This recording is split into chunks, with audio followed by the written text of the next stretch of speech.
இன்றைக்கு ஒரு அமைச்சர் இருந்தார் செந்தில் பாலாஜி, உங்களுக்கு நல்லா தெரியும். 10 ரூபா பேரை சொன்னாவே பேர் அழகா வருது. 10 ரூபாய்க்கு மதிப்பு கொடுத்தவரே செந்தில் பாலாஜி தான்.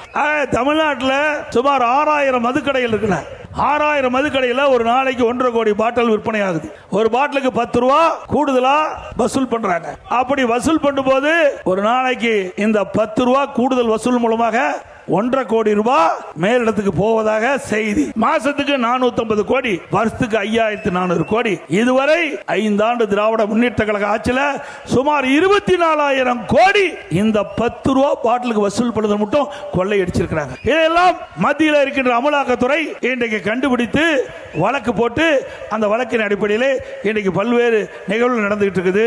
அதோட திரு செந்தில் பாலாஜி மீது ஊழல் குற்றச்சாட்டு வந்து நீதிமன்றம் பதவியிலிருந்து விலக வேண்டும் என்று சொன்ன காரணத்தினால் இன்றைக்கு பதவியிலிருந்து விலகி இருக்கிறாரு.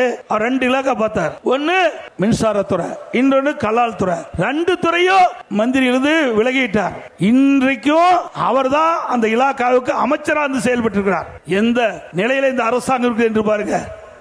ஏற்கனவே ராஜினாமா பண்ணிட்டார் 2 இலாக்காவிலையும். ஆனா இலாக்கா இல்லாத இன்றைக்கு வீட்டிலே இருந்து கொண்டு இந்த 2 துறையும் கவனிக்கின்றவர் திரு செந்தில் பாலாஜி. இந்த அரசு அதிகாரிகள் அவர் வீட்டுக்கு சென்று இந்த 2 துறையில் இருக்கிற பிரச்சனையை அவரோடு பேசி இன்றைக்கு அதை தீர்த்துக்கிட்டு இருக்கிறாங்க.